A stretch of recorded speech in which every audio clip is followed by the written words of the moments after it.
안녕하세요. 미국 주식으로 부자되기 미주부입니다.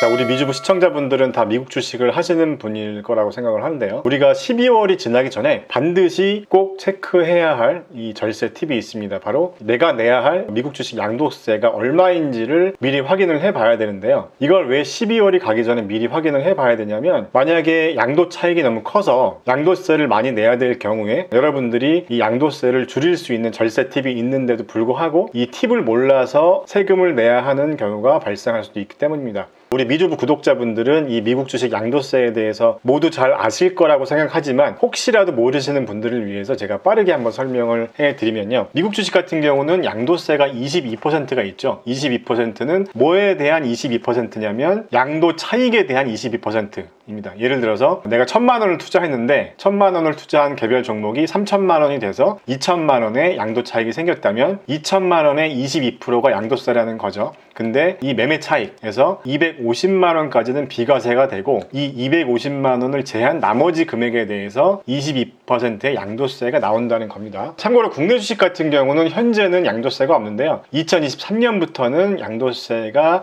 국내 주식도 마찬가지로 생길 예정이고요. 해외 주식과 다른 점은 매매 차익 5천만 원까지는 비과세라고 합니다. 그 다음에 배당소득세는 뭐 국내 주식이나 해외 주식이 비슷하다고 보면 되고요. 그래서 우리가 지금 양도세가 얼마인지를 한번 확인해 봐야 되잖아요. 그래서 제가 지금 현재 시점에서 양도세가 얼마인지를 확인해 보는 방법을 설명해 드리겠습니다. 자, 키움증권 기준으로 먼저 제가 설명을 드려보면요. 여기 좌측 하단에 이 메뉴를 클릭하시고요. 메뉴를 클릭하시면 여기 업무라는 메뉴가 보이는데, 이 업무를 클릭하시고 쭉 내려보시면 이렇게 양도세 가계산, 계좌별, 그 다음에 양도세 가계산, 전계좌 이렇게 나와 있는데요. 계좌별은 미국 주식 계좌가 여러 개 있으신 분들은 계좌별로 양도세가 얼마나 나와 있는지를 확인하실 수 있는 메뉴고, 이 양도세 가계산 전계좌는 관리하는 계좌가 여러 개를 가지고 계신 분들은 이 전계좌를 한꺼번에 합산해서 볼 수도 있다는 거거든요. 저 같은 경우는 내야 할 양도세가 좀 많았었는데, 제가 보유하고 있는 종목들 중에서 손실 난 종목들을 매도한 다음에 바로 재매수하는 방법으로 해서 이 양도 차익을 낮춘 거죠. 그래서 이 양도 소득 산출세액을 낮춘 건데 아직도 지금 한 116만 원 정도가 되는데, 저 같은 경우도 아직 손실난 종목들이 있기 때문에 이 부분도 조금 더 체크해서 이제 줄일 생각입니다. 자, 지금까지는 제가 키움증권을 예로 설명드렸었고요. 아마 다른 증권사를 사용하시는 분들도 다 메뉴가 있을 거예요. 참고로 미래에셋 같은 경우는 이 해외 주식 부분을 클릭해 보시면 여기에 양도소득세라고 나와 있거든요. 이 양도소득세를 클릭하면 이런 화면이 나옵니다. 그래서 여러분들이 양도소득세를 얼마나 낼지 미리 체크를 해보실 수가 있고, 양도 차익이 크신 분들은 현재 손실 나 있는 종목들을 매도한 다음에 바로 재매수를 하는 방법으로 절세를 하시면 되고요. 자, 제가 양도세 절세하는 부분에 대해서는 우리 멤버십 회원님들에게는 이미 말씀을 드렸었는데, 여기 보시면 삼성증권도 양도세 조회가 된다고 하고요. 아마 제가 생각할 때는 다른 증권사 어플들도 양도세 가계산에 대한 이 조회를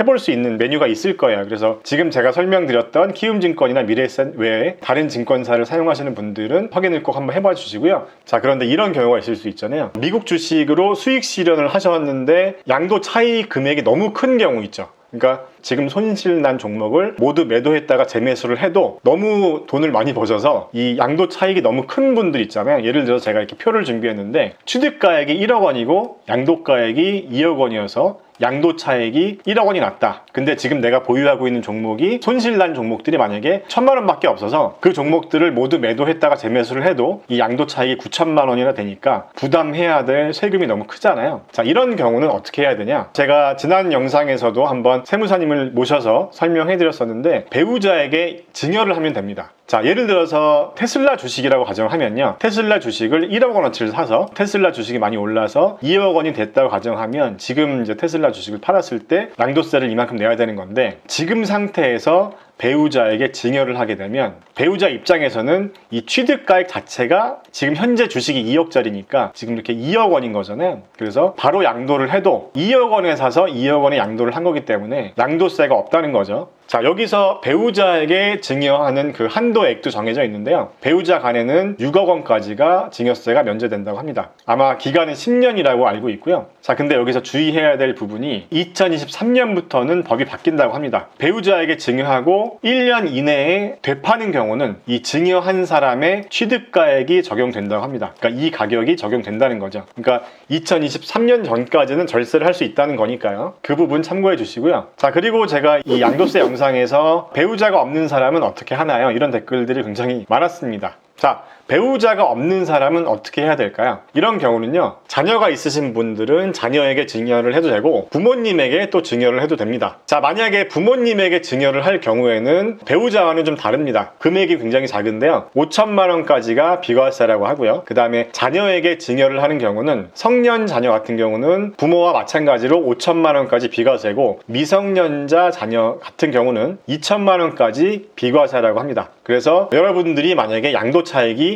굉장히 클 경우에는 부모님에게 증여하는 방법이나 아니면 자녀에게 증여하는 방법으로 절세를 할 수가 있겠죠. 자, 그러면 마지막으로 또 이런 경우도 있을 수 있잖아요. 나는 2021년도에는 손실만 봤다. 그래서 양도 차익은 없고 손실만 한 1,000만 원 정도가 있다. 이런 경우에는요, 여러분들이 보유하고 계신 종목들 중에서 지금 현재 이익이 나고 있는 종목들이 있을 수도 있잖아요. 그러면 이익이 나고 있는 종목들을 매도하고 바로 재매수를 하는 방법으로 해서 앞으로 매도를 했을 때 내야 할 양도세를 미리 절세를 할 수도 있는 거죠. 올해 손실 난 종목들이 있다면요. 그래서 만약에 나는 양도세 낼 게 없고 손실만 있다, 이런 분들은 지금 이익이 나고 있는 종목들을 한번 확인해 보시면서 앞으로 내야 할 양도세도 절세하는 그런 방법을 한번 생각해 보시면 어떨까 합니다. 자, 여러분들이 꼭 아셔야 될 게 2021년 12월 31일이 지나가기 전에 이것들을 처리해 두셔야 되고요. 이 세금을 매기는 기준은 거래일 기준이 아니라 결제일 기준이기 때문에 매도 후에 재매수하는 그런 방법들로 절세를 하실 때에는 그냥 여유 있게 12월 20일 전에 그냥 다 처리를 해주시는 게 안전하거든요. 그렇기 때문에 지금 정도에 미리 한번 여러분들이 양도세를 얼마나 내야 되는 건지를 꼭 체크를 해보셔서 절세에 도움이 되셨으면 좋겠습니다. 주식 투자에 꼭 필요한 산업 이야기라는 책을 소개해 드리려고 합니다. 이 책을 쓰신 작가님은요, 현재 이데일리에서 기자로 활동하시는 강영래 기자님이신데요. 이 책의 머리말을 보면 이런 말이 있습니다. 대만 TSMC가 어떤 회사야? D램은 메모리 반도체야? 주린이인 아내가 저에게 질문했습니다. 아내는 전자업종에서 일하는 분들에게는 기본 상식 수준의 내용을 궁금해하는 것이었습니다. 자, 주식 투자를 이제 시작한 분들에게는 TSMC가 어떤 회사인지, 또 D램은 어떤 물건인지 전혀 모르는 분들이 많다는 거죠. 이런 경험을 겪어본 강영래 기자님은 이 책을 통해서 주식 투자를 하기 전에 꼭 필요한 산업에 대한 포괄적인 전문 지식들, 예를 들면 반도체에 대한 이야기서부터 바이오 관련 산업, 배터리, 스마트폰, 에너지, 반려동물 등등 전반적인 산업에 대한 이야기들을 실제 관련된 사진들과 함께 누구나 읽기 쉽게 풀어서 잘 설명해주고 있습니다. 이 책은요, 총 25개의 주제들로 구성이 되어 있는데요, 1번부터 5번까지는 반도체 산업과 관련된 이야기들로 구성이 되어 있습니다. 파운드리나 팹리스 산업에 대해서도 쉽게 설명해 놓았고요. 그리고 6번부터 10번까지는 이 바이오 산업의 전반적인 내용들과 코로나 백신과 관련된 내용들, 그리고 11번과 12번은 제가 영상으로도 많이 다뤘었던 배터리 산업의 내용들로 구성되어 있습니다. 그리고 16번 자동차로 갈아타는 전자부품에서는 13번에서 15번에서 설명한 디스플레이와 스마트폰의 이 기술들이 자동차로 넘어가게 되면서 관련 산업 전반의 내용들을 다루고 있고요. 17번, 18번에서는 태양광과 같은 친환경 에너지와 환경에 관한 내용들, 그리고 19번부터는 렌탈 산업이나 반려동물 등에 관한 내용 등을 쉽게 풀어서 설명하고 있습니다. 이렇게 목차에서 확인할 수 있듯이 대부분의 산업을 골고루 다루고 있기 때문에 주식 투자를 오랫동안 해오면서 기초적인 지식이 쌓이신 분들께도 추천드리는 책입니다. 이 책의 구매 링크는 영상 설명란 그리고 고정 댓글에도 남겨놓을 테니까요, 주식 투자를 공부하고 계신 분들이나 전반적인 산업에 대한 이해도를 높이고 싶은 분들은 이 책을 꼭 읽어보시기 바랍니다.